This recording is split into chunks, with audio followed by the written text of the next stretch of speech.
Alrighty guys, I'm going to be doing a probably not that quick unboxing of the Antec 302.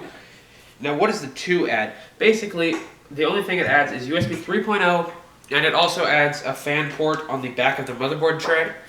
And as I'm sure you can see right over here, my dog might end up trying to sniff the package during this, so yeah. Okay, anyways, we're going to cut the tape. And not my hands or legs. Of course, I opened the top, which is stupid because a better way to open cases is to cut the tape on the bottom and then just kind of drop the case out of the bottom of the package. There's a manual in there. We'll get to that in a second. Let me find a little handhold on this case. Get the box out of the way. Is there anything in the box? Just styrofoam. Alrighty. We'll take a quick look at this manual. The only thing in here is a manual, actually. So that means that your screws are inside of the case. This is probably a basic guide to the features of this case and how to install stuff into the case. You know, you probably would not need that, honestly. Shouldn't be too hard to figure out how to install things. Plus there's video tutorials that'll help you out on that much better. Okay, apparently my dog's scared of noise, so she's leaving. So here's the case. These thumb screws are actually nice and loose, so I can get them off with my hand. Thought I'd need a screwdriver.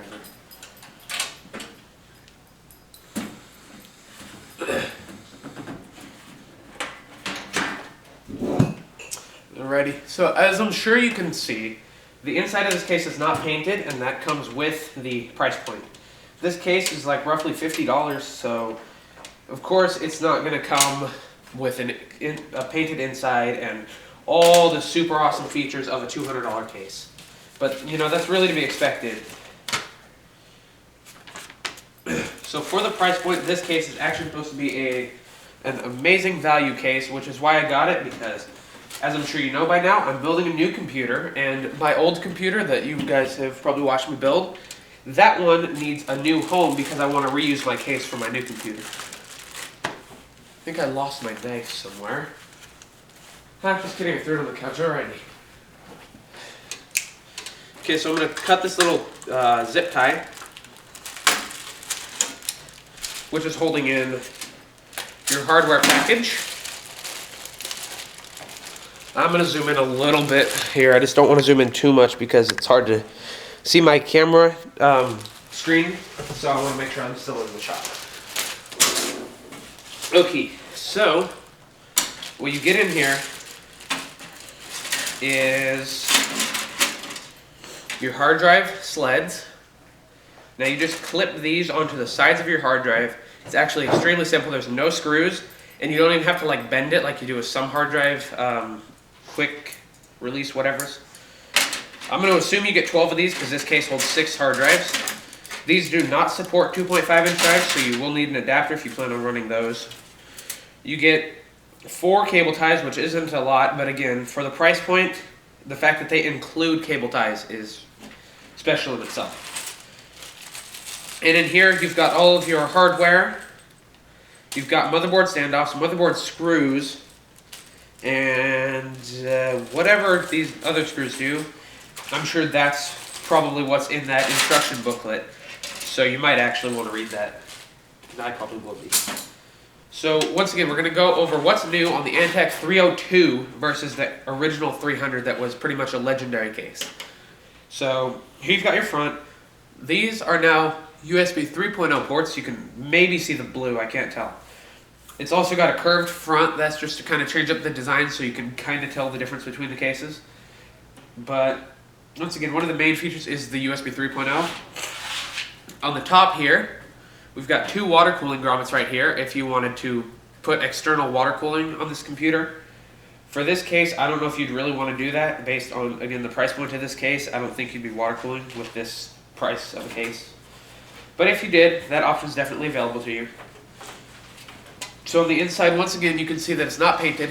And this right here, you have a big cutout for your CPU cooler backplates, which is nice because you don't have to take out your motherboard to change coolers. which that has come in handy for me on other cases in the past because I actually have had to change my coolers, and that has helped. And once again, you can see my hand moving back here. Why is that? Well, that is because of this right here. This is a cutout for, I believe, a 120 millimeter fan. And what it does is you can either push air onto the back of your motherboard or pull air away from the back of your motherboard. So that helps keep the VRMs on the back, if you have VRMs on the back, and it also just helps keep the general PCB cool.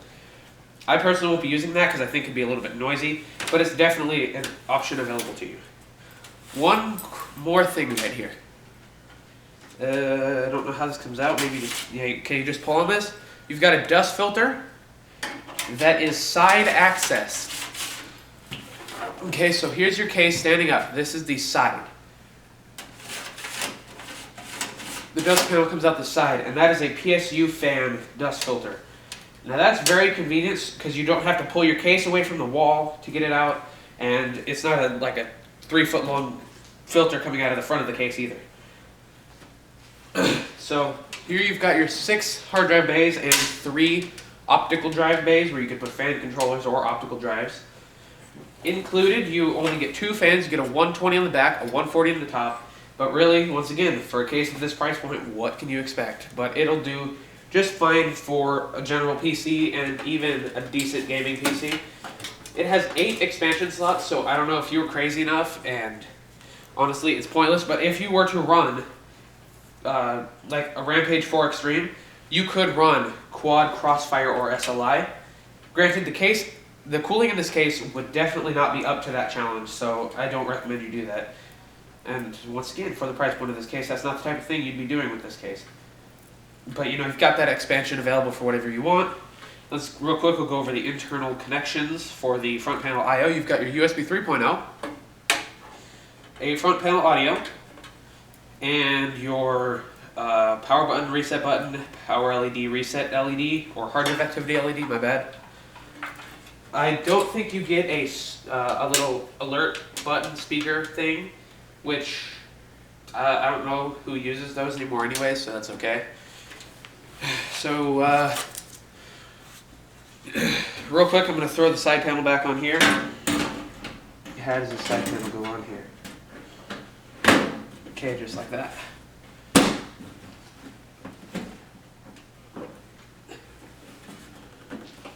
Okay, anyways. So yes, guys, I'm going to be transferring the original Big Red into this computer case, and I will probably do a video about that. I'm not sure. It's not that interesting of a process. But the original Big Red that I built right around my birthday at the end of June, I'll be transferring that into here so I can build the new Big Red Resurrection in the Switch 810. So anyways, thank you all for watching. If you enjoyed the video, please click the like button and leave me a comment. If you want to see more of my videos, including the rebuild of this computer and the build of Big Red Resurrection, please click subscribe. Thank you all for watching, and I will see you in my next videos.